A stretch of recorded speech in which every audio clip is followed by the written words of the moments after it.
By now, you've probably heard my magic wand story. It's a brand that's been part of my personal journey for more than 20 years. But no matter how many times I sing Magic Wand's praises, I'll never be able to fully capture the story of this incredible brand. Well, now journalist and author Kate Sloan just completed a limited audio series documenting the history and impact that Magic Wand has created over the last 56 years. It's called Making Magic. And the series chronicles Magic Wand's incredible brand story through interviews with nearly 40 experts, performers, business owners, educators, and fans. So I got a sneak preview of this series, and what I loved is that Kate weaves together snippets from all their interviews into this amazing story arc. She covers Magic Wand's journey from appliance store massager to its legendary influence on culture and sexual independence, and it's all just fascinating. The first episodes of Making Magic are available now at makingmagicseries.com or on all popular podcast platforms. Just search for Making Magic or visit makingmagicseries.com today. Thanks for listening to Sex with Emily. I'm Dr. Emily. On today's show, I'm giving you a mashup of all things Valentine's Day, from letters of lovers past to how to make the day special and so much more. So enjoy this mashup. Have a pleasure-filled day and year of love. Happy Valentine's Day. All this and more. Thanks for listening. Into his eyes. They're the eyes of a man obsessed by sex. Eyes that mock our sacred institutions. Bedroom eyes, they call them in a bygone day. Hey, Emily, you got a boyfriend? Because my man E here, he just got his heart broken. He thinks you're kind of cute. A girl's got to have her standards. Oh, my. Do women know about shrinkage? Isn't it common knowledge? What do you mean, like laundry? It shrinks? Can we not talk about sex so much? Are you kidding me? Oh my God, it feels so good. Being bad feels pretty good. But you know, Emily's not the kind of girl you just play with.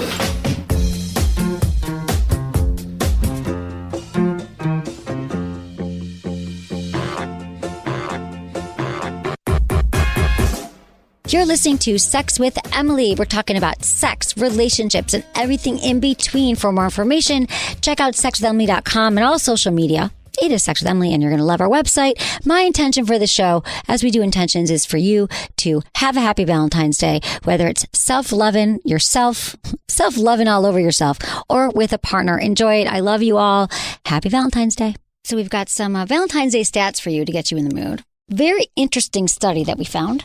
I'd never seen this before, and I've seen it all when it comes to Valentine's Day. I talk about this every year. Satellite Internet says what your state is Googling on Valentine's Day. On Valentine's Day, this is what they found. The top search term in half the states in America, breakup.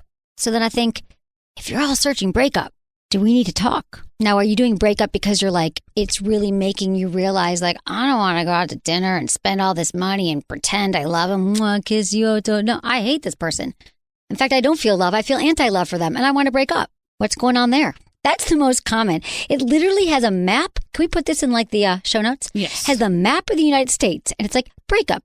And then there's like, okay, there's breakup, and then there's poetry in another state. Free dating apps, date ideas, then break up again, break up, The Bachelor.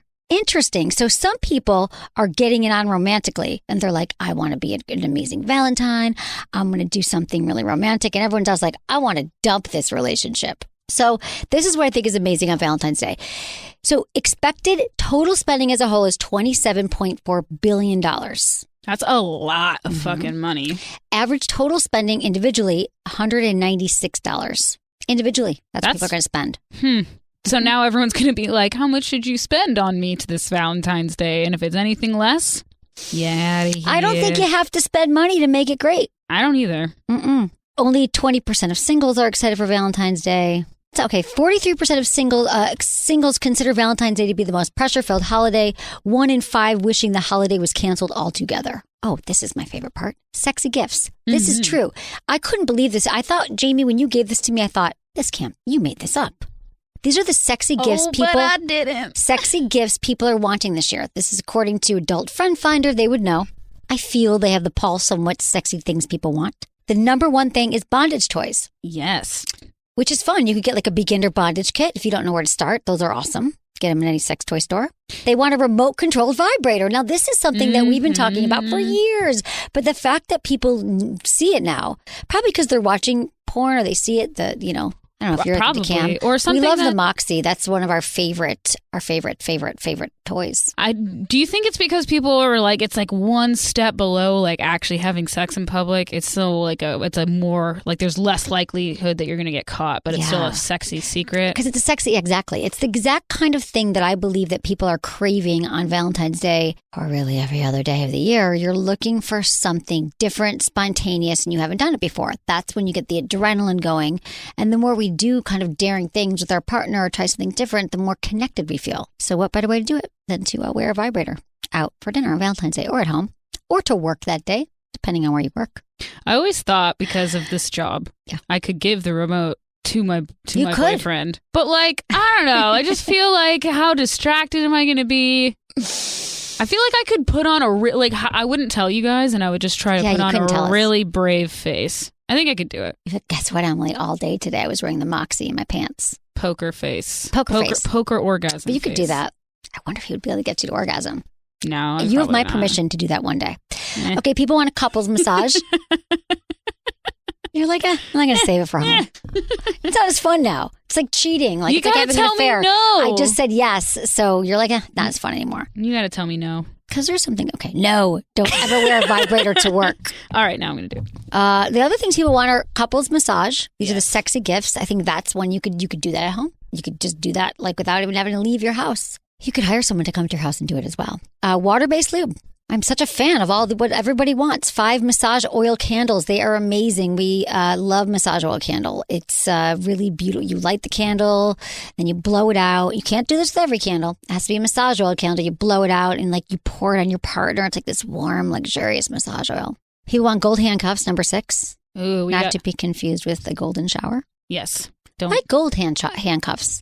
Because like the nice ones, like they want it to be a status symbol. Like I think you should get Velcro ones because they're easier to use if you want it to actually be practical. Because you actually want to use them. Because people don't know these things. They know they don't. They don't know that these Velcro things exist, and they're like, gold is pretty and silver is too much. Like, You'll actually never use arresting the gold ones. you. Yeah, you'll never use the gold ones. What if they have a key? Worse yet, you lose the key. It's a whole thing. Velcro, think about it. Velcro or bondage tape. Oh my God. Imagine on Valentine's Day. How memorable would that be? My partner lost the keys to the handcuffs, and you had to go to what do you go to? A blacksmith? Those still exist? Yeah.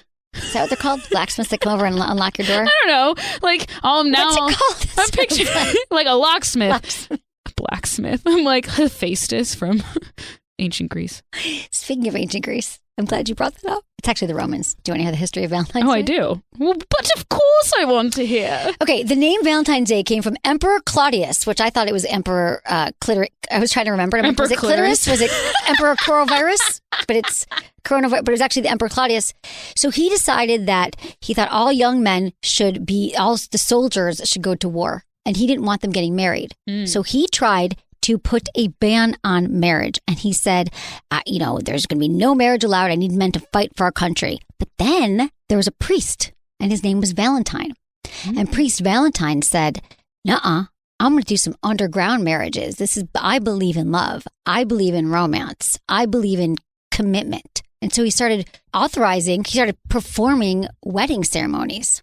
Well, he found out, and Emperor Clitoris got very, very upset. And he was like, Valentine, you're an asshole. I'm putting you in the dungeon, in jail.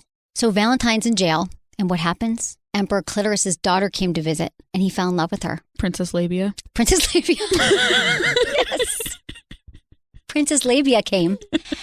And Sir Valentine, we'll call him Sir Valentine. He was like, I love her. I love this woman. I love her labia. I love her labia, and I love everything about her. So, however, the night before he died, they found a letter that he'd written to Princess Labia, and he signed it, love, your Valentine. And that was the first Valentine ever written. Oh, I love that story. And I love the names. That's one of the interpretations. Origins. There's like other origins that there's like 2 Valentines, and there was 2 years in a row things were happening, but I like this one. There's also a very dark. There's a very dark one version. Not good. No. So I like this one. Write love letters this year. I like that too. I know. That's so good. It's so. And isn't it funny that his name was Clitoris? Is this the craziest part in ancient Rome? I know. They knew back then, but there were some sexy people. Be names, and now we can't say it. I know. I think it was Claudius, but you have changed. It's definitely it's definitely not clitoris. It's Claudius II. It's Emperor Claudius II. We can, what? His name was Valentine, though. For the show, we're going to rewrite history a little bit. Don't fact check us on that. But you get it. Please don't. All right, guys. Hilarious. What's fun about this is, first off, we don't write letters anymore. So hopefully this is going to encourage you to write something to a friend, to a lover, let them know how you feel about them. But it's also allowing me to learn things from my past that I had forgotten that I can teach you all here in the moment. Some reminiscing. I'm reminiscing. Some nostalgia. Exactly. I'm like, oh my God, I remember this guy. I thought that he was so great and I fell for him very quickly. And we had an affair for about a year, maybe less. Maybe it was like 9 months. And I just loved that he was so into me and attentive. And all my friends, till this day even, but even then they were like, no, Emily, no. And it made me think, like, what are those green flags when you're dating someone that turned into a red flag? You were like, I love all these things about them. And then it was like, red flag. And then you learn. Because I learned from this one. Here's what he wrote. Now, it's clever. I saved it. Well, I save all of them. He wrote it on a barf bag from an airplane. He was on Virgin Atlantic flying. And I saved it as I save. This one was stuck out. Because we're like, oh, clever. He wrote, Emily, how presumptuous of you to assume that I'm mimicking your Opus barf bag by writing a note via air sickness repository. I have no idea what that means. And then he called me Mitts, and I don't remember why my nickname was Mitts. Did you like mittens? I don't know. No. I was in San Francisco. We didn't wear mittens. I think he thought I was like Mitts, like a kitten. Oh, like a Mitts and kitten. Okay. I don't remember. Like a minx, but a mitts. So he writes a bunch of things here that don't really make sense. But then at the bottom, delivery mechanism aside, this note exists to convey one inescapable truth. I love you with the gravity that not even the moon exerts in beaconing the evening tide. I shine knowing you might bask beneath my light and reflect it back, infused with your beauty. Love, Jay. We're not going to say his name. And then he says, P.S. look inside, and he puts something inside of it. And it's like another note. So he's super clever. Anyway, true innovation. That was the love part, which I liked getting the words. And I'm reading the words here going, oh, but this relationship. So it reminded me of a few things. This guy was just getting out of a relationship. And when I met him, he was into me. And it felt so good. He was very attentive. He was often writing me notes. And he was showing up and helping me with things. I think I was making my film at the time. He was more like tech savvy, was helping me edit stuff and do things. And he was very available. And he was very into touch. And he was very loving in that way. But then all of a sudden he became too available. So this one time I was in Chicago for my friend's birthday. We were all there for my 30th. 5 of us meet every year. And all of a sudden Jay we were in Chicago, happened to be flying over Chicago. Like he was in San Francisco and he's like, oh, I just happened to be on an airplane that's going to land and has a layover in Chicago because he wanted to come see me. And I was like, you guys, maybe it's true. They're like, why the hell is he in Chicago? And I was like, well, you can't come see me because I'm with my best girlfriends. That is a sign. Very available. And the other thing it reminded me of that he had no friends. Oh. He really didn't have friends. That's not He didn't good. have friends in San Francisco. He'd been there for a few years. He was going through a breakup, but it just made me realize that people who don't have friends, great if they're long-term friends, but any friends, even from work, from life, I think that's a sign that their emotional skills, the way they connect with people isn't up to par and they haven't really excelled in that area yet. And that means if they're too available, they're too there for you and they don't have a life outside of you, it's not going to go well. But I wasn't able to see those things at the time because I was just into his availability and touch and interest in me.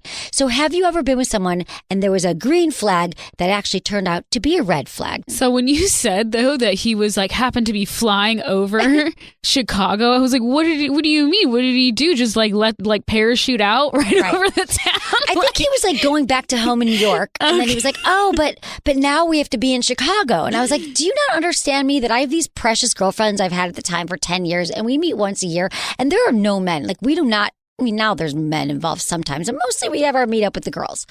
And it was like, this just doesn't, I don't miss you. You can't just show up. I'm gone for a weekend. Oh. But he missed me, couldn't handle the time without me. Granted, at that time, we'd probably been together for 6 months or something at the time.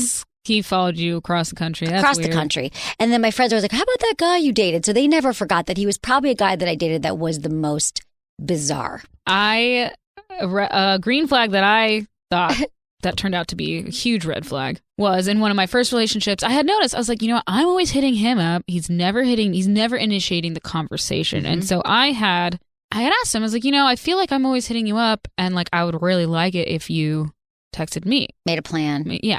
He's like, oh no, but I just like, I always light up when I see you text me. I love when you text me first. So I was like, oh, that's actually really sweet. It makes him feel good. That's great. What it was is that he just wanted to make me look like a crazy, clingy person. Because that's what he used on you at the end?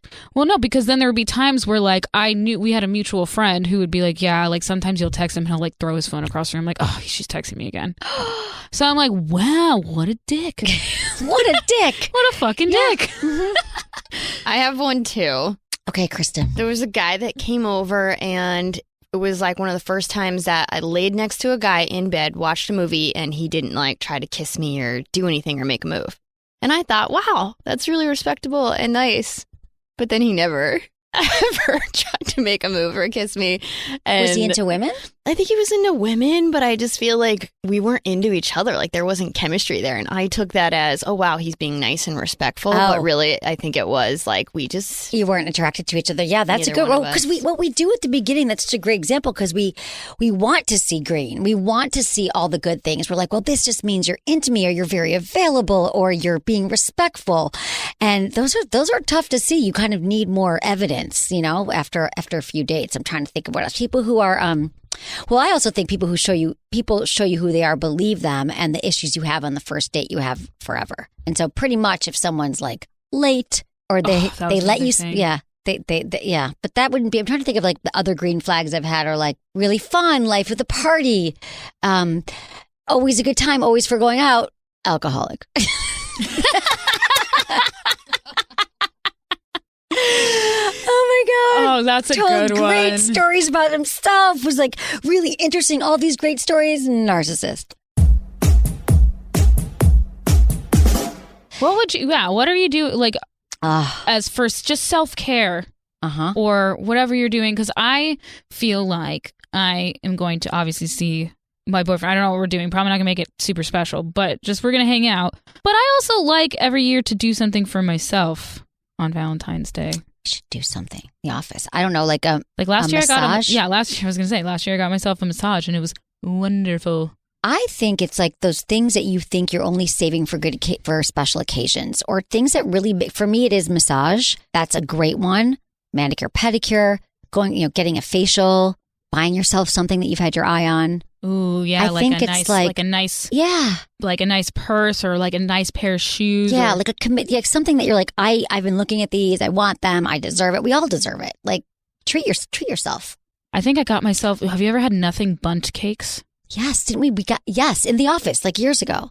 I think I got that for myself last year too, because they're like delicious and they had like something chocolatey. Yes, get your favorite chocolate. Get your favorite dessert. Start planning this now because, listen, we also talk about this a lot. And we've got some great podcasts, sexwithemily.com. You can check out all of our podcasts wherever you listen to podcasts. But we talk about like, this is a day that, it's going to be here. We're all going to have to experience it, whether you love it or hate it, if you're in a relationship or not. Buy yourself something, do something, have a Valentine's Day party, like have a singles potluck with all of your friends, or just do something that you're like, okay, you know what? I don't have a partner, but I'm going to take a bath. I'm going to buy myself a toy. I'm going to masturbate. I'm going to eat chocolate. I'm going to pamper myself. I'm going to self-love the fuck out of myself all day, all weekend long. It's on a Friday. We're going to take a quick break and we come back even more Valentine's Day.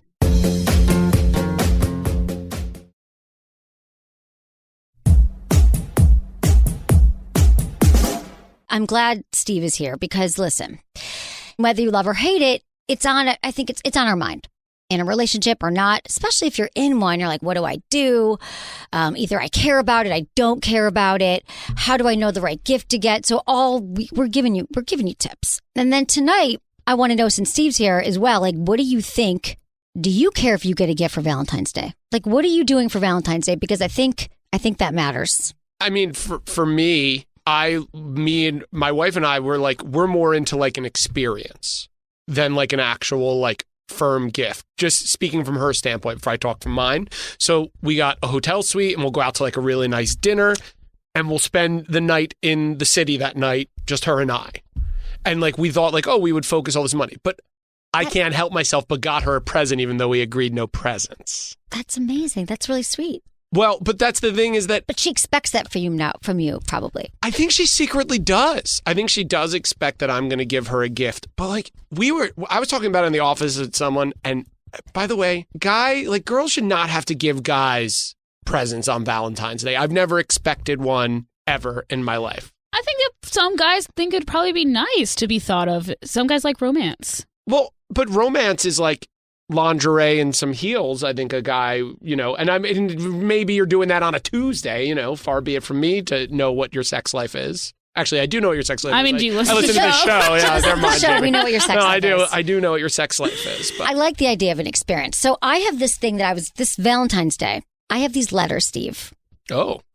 So I save things. I lose things often in my life, but for whatever reason, I have held on to every single letter I've ever received in my entire life from a friend or a lover, somebody who I've had sex with. How many, what do you have? Just boxes upon boxes? I brought them in, like boxes, and they're by file, they're by name. Files. How did you know to save this? Because they meant something to me. I just thought it's like love in a box. I don't know if I ever want to pull them out, but turns out I hadn't pulled out a lot of them for 20 years, but they were always very well filed because there was something very meaningful about like words of affirmation, love language. And also it's a great history of just life and people I've been in love with or in like with and experiences I have. I also have all my journals, all my tickets to movies and concerts and just in a file by the guy. So like we opened it up and like shit was falling out. I'm like, oh, there's the letter that he wrote me on birch bark. And here's the album he made me. And here's like a weird feather. So sweet. And it's the only thing you have organized.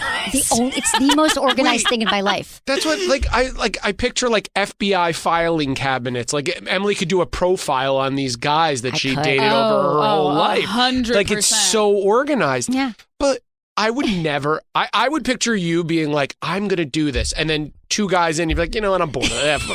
F this. We're skipping this now. I want to do this now. I can't believe you did it for so long. Well, I think it was a simpler time. Before we had all the text messaging is a disaster for relationships. Not only can't you save anything, you've like been ghosted or deleted by the time, you go out with them. And people aren't even having relationships anymore. So these were like 3-month relationships, 6 months. You would have to send a letter or you'd have to, I feel like, and then they'd come up on a horse and buggy. I mean, not that, but you'd send a letter. You would send a letter. And this was an email. I have letters, so I found them. But really, you would send a letter, a postcard. All my boyfriends would send me postcards. And they'd be like, that was so fun last week. Or they would, and then I have emails. I started to print out emails because before text, you'd get emails every day from guys I was dating. So then I printed those out. And those guys have files because printing was more of a thing. And now I've got nothing for the last 10 years. All these guys... Very if you're small. listening and she has a file on you, don't kill anyone. It does sound like a file on them. I do. Be exhibits in court. I just save all my old iPhones. I literally have like 6 iPhones.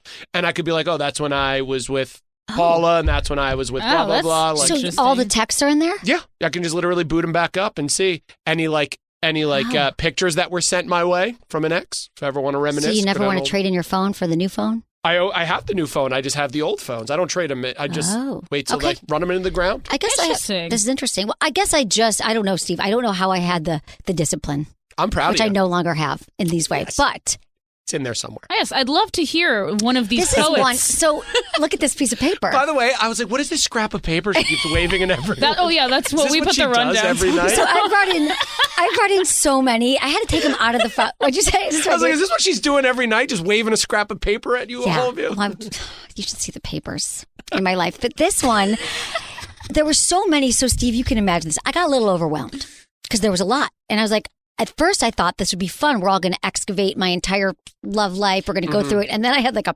like, you guys take them. So they went through. Yes. And we approved this. This is them. from Gary, not his real name. Okay. And he wrote me this email after we had a weekend getaway. And I believe, if I remember now, it was February. So it could have been a Valentine's Day thing.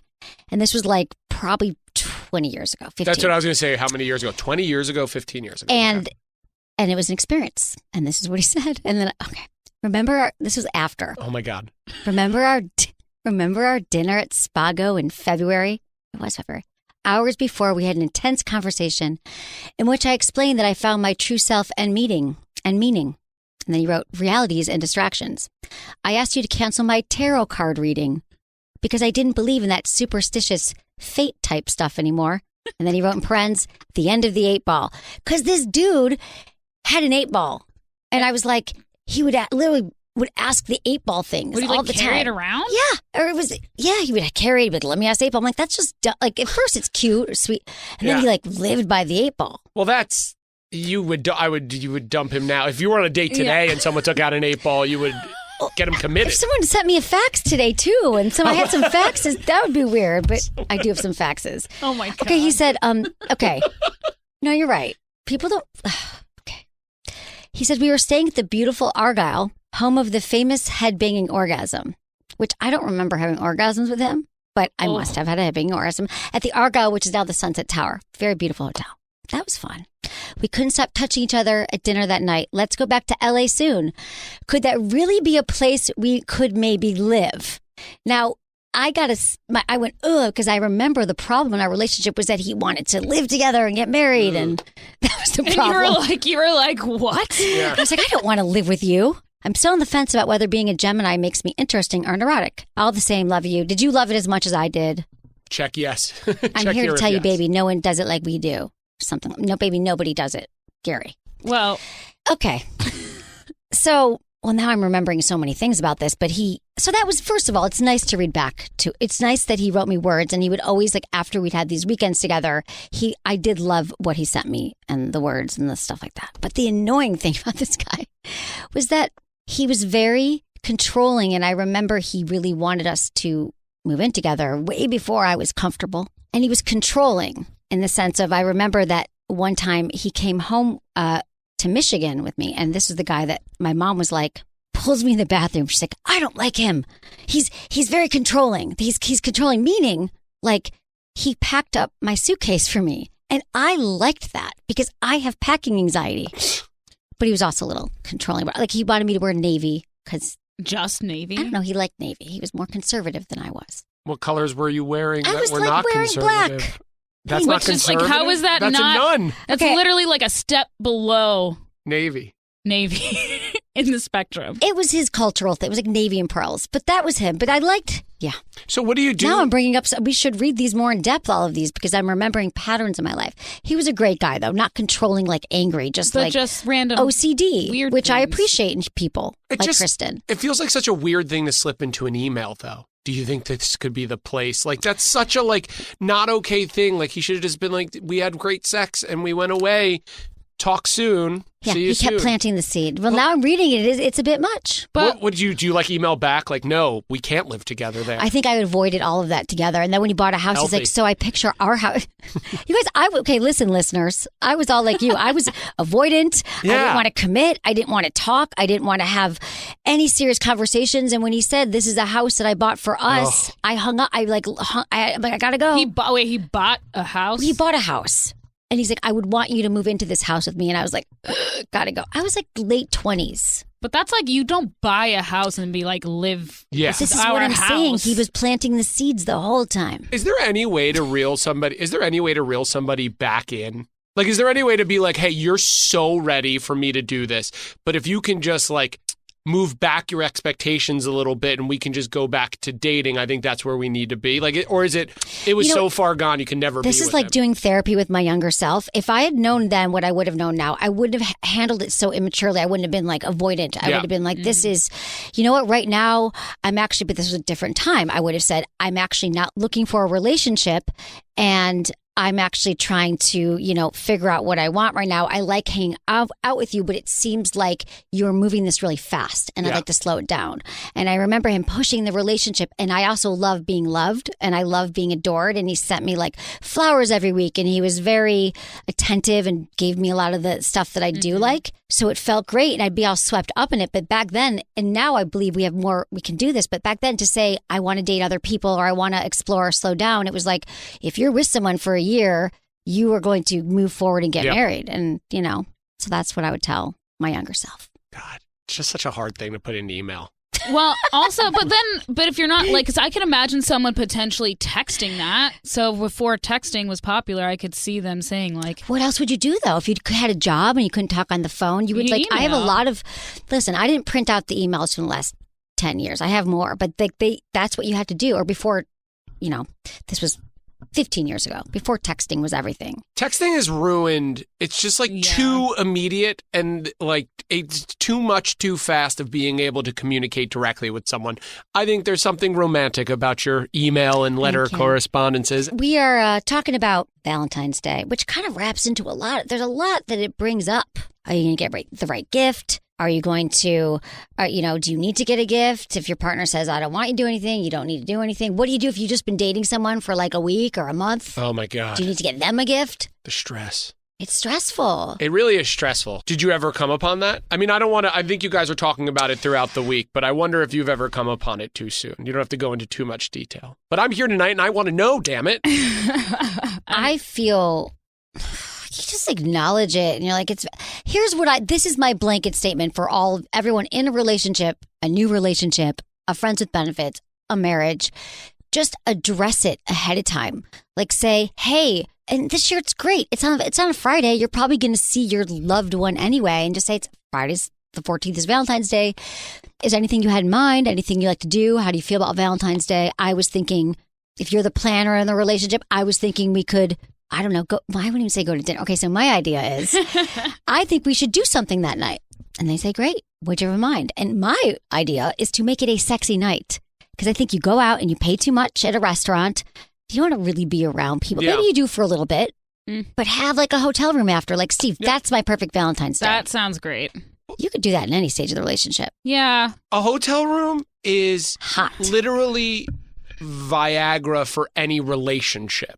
Like it just is like such a great night, no matter if it's like, the hotel can be anywhere as long as it's not a Roach motel. Come on, guys. Sprinkle a little better than that. But like it could just be like a regular hotel that's in your town. Like just the change of scenery, I think, is awesome. Mixing things up. You don't have to worry about your own cleanup, really. How? I mean, what are you doing in there? Well, no, it's true. I listen. Never mind. Okay, I believe that why have it be a stressful? I think it's just a great night to say, you know what? We're in this relationship. Let's do something we don't normally do. Let's not just stay home and watch TV and watch reality shows. Steve's not. That's the one night that he's not going to be home watching TV with his wife. First of all, how dare you? Secondly, you're right. It's true. But like, do you know that? But right, like that's no. But I mean, when amazing. You're married, I'm very happy in my relationship. But yeah, we come home from work, we cook dinner, we talk, we watch some TV. That's literally what everybody does. So it's not just you. But I just happen to know. We were together for 1 month before our first Valentine's Day together. Oh, and so what did you do? So she, on one of our dates, had said, and it was like we were talking, what's like one of your favorite things that's just like bizarre? Like just something you're into, like food, whatever. And she's like, you know what I have a really sick obsession with, and I haven't had them forever, are these raviolis they sell at Costco. And she's like, I know that sounds like a garbage person, but like, I'm scared admitting it to you and you might run away, but like, I really love them. So she was coming over and we had no pressure. She was just going to come over and spend Valentine's Day and we were going to just hang out.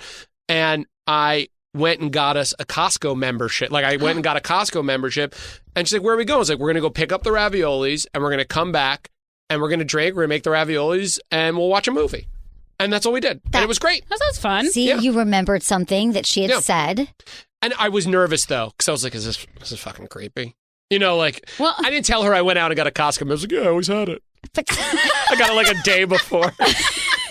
I want a man with a Costco membership. Well, that's what put that on your dating profile, too. Must have own Costco. No, but you remembered she liked the ravioli. Well, it was that little thing, but I did do what you said, which was like, I just didn't.